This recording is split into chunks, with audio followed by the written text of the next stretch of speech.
Cześć! Kilka dni temu demo remake'u pierwszego Gotika o nazwie Nyras Prolog zostało udostępnione szerokiej publiczności.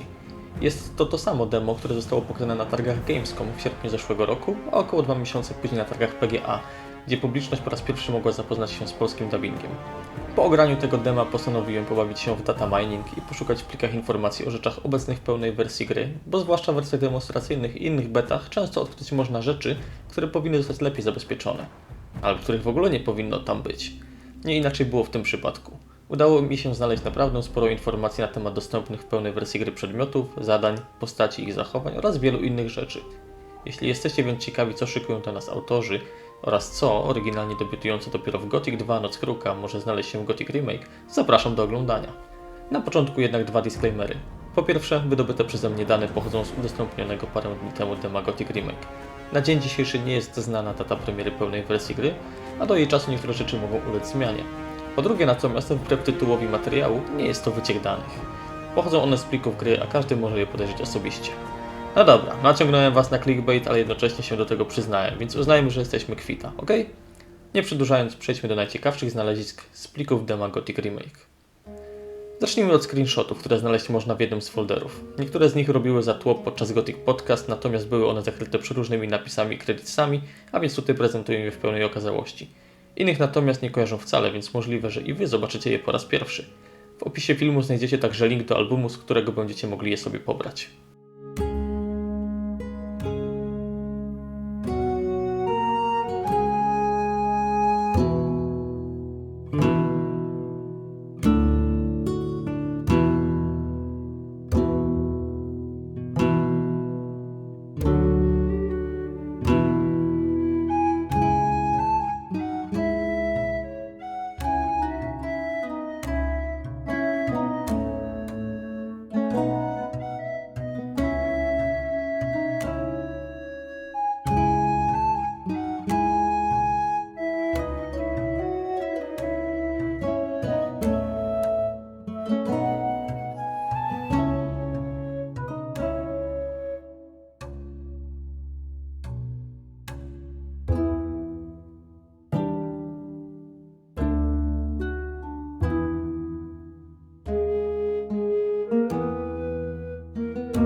Przechodząc do faktycznej zawartości gry, zacznijmy sobie od omówienia przepisów na przedmioty. Na początek mikstury. Oprócz możliwej do znalezienia w demie esencji uzdrawiającej, znaleźć będziemy mogli także mocniejsze jej wersje, to jest wyciąg uzdrawiający oraz eliksir uzdrawiający, a także odpowiedniki mikstur regenerujących manę, esencję magicznej energii, wyciąg magicznej energii oraz eliksir magicznej energii. W dalszej części materiału wymieniam o wiele więcej mikstur, jednak w przepisach na chwilę obecną znajdują się jedynie te. Przechodząc dalej, mamy kilka przepisów służących do gotowania. Przede wszystkim powraca znana i lubiana potrawka z chrząszcza, znajdziemy także nieco mniej znane zupę z pełzacza oraz zupę korzenną. Przy okazji, zapamiętajcie sobie potrawkę z chrząszcza oraz zupę z pełzacza. Możliwe, że za kilka tygodni będę mógł podzielić się z wami pewnymi interesującymi rzeczami związanymi między innymi z wyżej wymienionymi potrawami. A więc stay tuned. Okej, czas na pierwsze mięsko w tym materiale. Przepisy na broń. Jest ich tu naprawdę mnóstwo, więc zamiast je wszystkie wyczytywać, wypiszę ich nazwy na ekranie. Z ciekawostek warto zauważyć, że broń dzieli się m.in. na tępą oraz nieoszlifowaną, a także, że obuchy oraz ostrza stanowią oddzielne instancje przedmiotów, a więc najprawdopodobniej będziemy musieli taki obuch czy ostrze wykuć lub zdobyć, a następnie połączyć z trzonem broni. Co do tępych oraz nieoszlifowanych odmian broni, obstawiam albo 3 poziomy umiejętności kowalstwa, to jest tworzenie tępych, nieoszlifowanych oraz normalnych broni, lub, co bardziej prawdopodobne, 2 poziomy umiejętności kowalstwa, natomiast tępe odmiany broni będą tymi znalezionymi po prostu w świecie gry. Być może będzie można je także naostrzyć. Można tu też znaleźć bronie, które nie pojawiły się w pierwszym Gothicu, takie jak na przykład Flamberg. Przy okazji, w plikach znajduje się osobno krótki miecz oraz miecz krótki. Jest to jednak błąd tłumaczenia, ponieważ w drugim przypadku chodzi o krótkie ostrze, będące materiałem do wykucia miecza. Podobnie w przypadku długiego miecza oraz miecza długiego. Pisownia wszystkich nazw oryginalna.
Dorzucam także znalezione opisy broni jednoręcznej oraz dystansowej.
Dalej mamy zwoje, choć praktycznie tylko te związane z przemianą.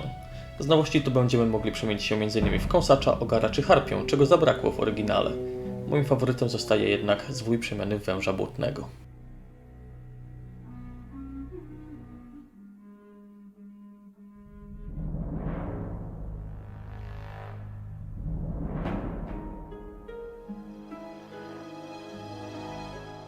No dobra, czas na drugie mięsko w tym materiale, a właściwie to na całą ucztę. Oto spis wszystkich lub prawie wszystkich przedmiotów, które znajdą się w Gothic Remake. Możecie tu zauważyć zarówno nowe przedmioty, jak i takie, które w pierwszym Gothicu można było przywołać jedynie za pomocą kodów. Na chwilę obecną nie wiadomo jednak, czy takie przedmioty również pojawią się w remake'u. Pisownia wszystkich nazw oryginalna.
Kategorie przedmiotów przedstawiają się natomiast następująco.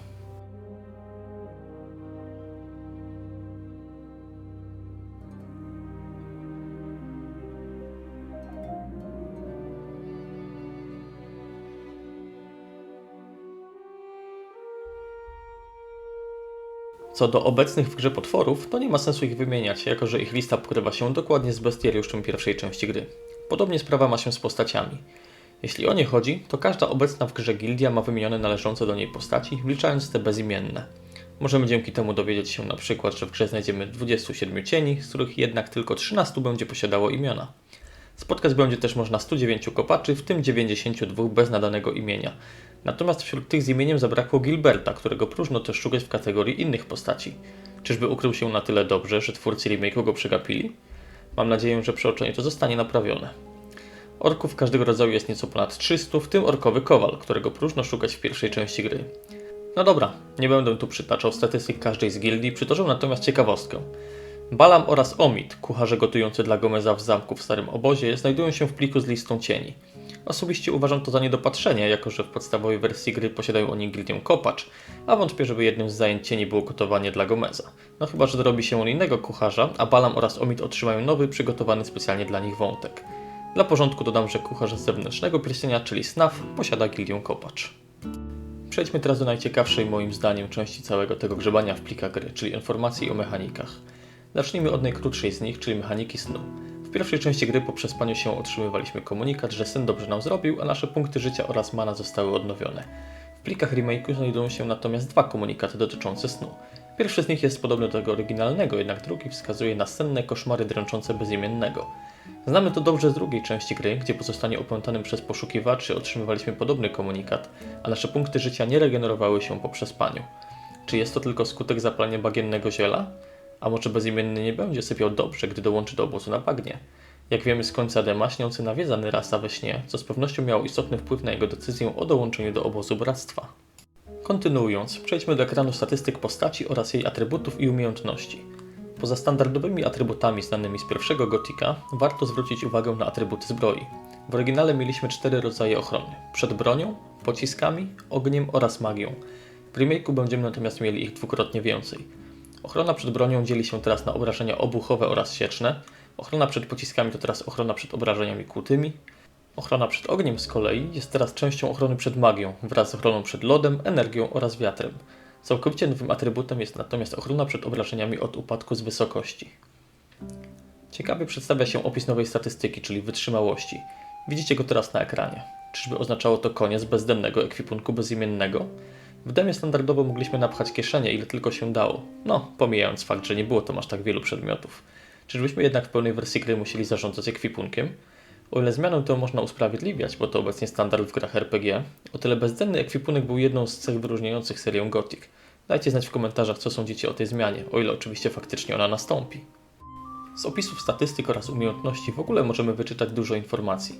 Będąc niewyszkolonym w walce bronią, ujrzymy następujący komunikat. Czyżby oznaczało to, że bez treningu nie będziemy w stanie nawet parować ciosów? Niektórzy narzekali, że parowanie w demie było potężną umiejętnością i po jego opanowaniu można było pokonać w zasadzie każdego, jednak najprawdopodobniej nie będzie ono dostępne dla bezimiennego od początku rozgrywki.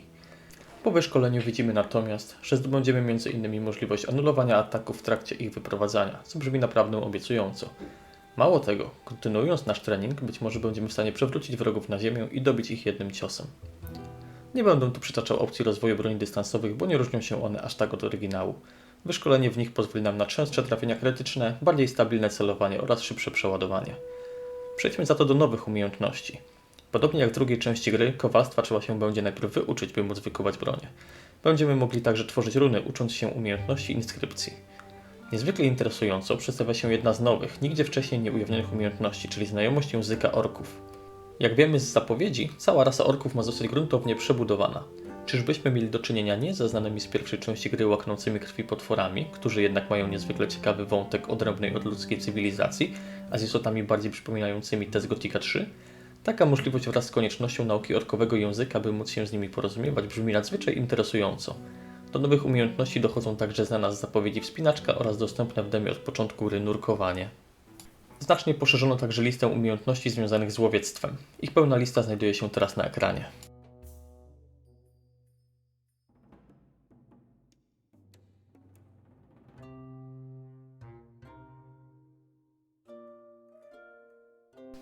Przejdźmy dalej, czyli do elementów interfejsu użytkownika. Pozornie nudna kategoria zawiera moim zdaniem bardzo ciekawe rzeczy. No bo co powiecie na to, że mamy osobne komunikaty dla opcji graj oraz tryb dla jednego gracza? Wątpię w obecność multiplayera w Gothic Remake, ale tryb potencjalnej kooperacji nie byłby aż tak dużym zaskoczeniem, choć jeśli już to obstawiałbym jego obecność w DLC i osobny wątek fabularny. Jeśli chodzi o sterowanie postacią, oprócz ustawień znanych z wersji demo, mamy mieć możliwość rzucania przedmiotami i kopnięcia przeciwnika. Szczególnie ta pierwsza opcja wydaje się ciekawa. Czy chodzi tylko o rzucanie w walce? Na liście przedmiotów nie znalazło się zbyt wiele takich, którymi rzucanie miałoby sens. A może będzie można rzucać mięsem? Dosłownie, nie w przenośni, chociaż biorąc pod uwagę ilość przeklęstw w demie, w celu przyciągnięcia potworów w konkretne miejsce i tym samym utorowanie sobie drogi? Dla porządku dodam, że opcja ta wyraźnie wskazuje na rzucanie przedmiotami, a nie wyrzucanie przedmiotu z ekwipunku. Taka możliwość była zresztą dostępna we wczesnych wersjach Gothica, o czym świadczą filmiki z buildów alfa oraz beta gry. Wiemy również, że czekają na nas 4 poziomy trudności. Łatwy, normalny, wysoki oraz niestandardowy, w którym będziemy mogli samodzielnie ustawić reguły rozgrywki oraz modyfikatory, takie jak zadawane obrażenia bądź wytrzymałość przeciwników. Kolejną ciekawostką jest obecność w grze glosariusza, czyli swoistej encyklopedii o świecie gry. Będzie można go filtrować, wyświetlając np. jedynie zagadnienia związane z starym obozem, potworami czy artefaktami. Najciekawiej prezentuje się jednak jeden z filtrów, którego nazwa to Ukryty Obóz. Na początku pomyślałem o obozie bandytów Quentina, ale nie jest on chyba na tyle duży, choć jak wiemy jego wątek ma zostać rozbudowany, żeby dorobić się własnego filtra w glosariuszu. Dajcie znać w komentarzach, o jakim miejscu waszym zdaniem mowa. No i najważniejszy news, na którego wszyscy czekali. W grze najprawdopodobniej będzie można oddawać mocz. Nie jest do końca wiadome, czy będzie to animacja zarezerwowana jedynie dla NPC, czy nasz bohater również będzie mógł ocenić kartofelki, podobnie jak w zaoranym na szczęście Gothic Playable teaser z końca 2019 roku. Z pewnością będą to mogły natomiast robić niektóre ze stworów, według plików gry m.in. gobliny czy kretoszczury. Dobra, to by było na tyle, jeśli chodzi o kompleksowy przegląd plików dema Gothic Remake. Dajcie znać w komentarzach, co zrobiło na Was największe wrażenie. Jeśli o mnie chodzi, to jestem niezwykle ciekaw umieszczenia w grze szponu Beliara, nauki języka orków oraz rozbudowanego kowalstwa, które będzie od nas wymagało zdobycia głowni broni, którą chcemy wytworzyć. Jeśli natomiast chcecie usłyszeć więcej ciekawostek, nie tylko z Gothica czy innych gier, ale ze wszystkich dziedzin, to będę naprawdę wdzięczny za polubienie i skomentowanie tego materiału, a także zostawienie subskrypcji, ponieważ zamierzam regularnie publikować nowe filmy. Jako że to mój pierwszy materiał na kanale, to chętnie zapoznam się również z konstruktywną krytyką. Tymczasem trzymajcie się i do następnego.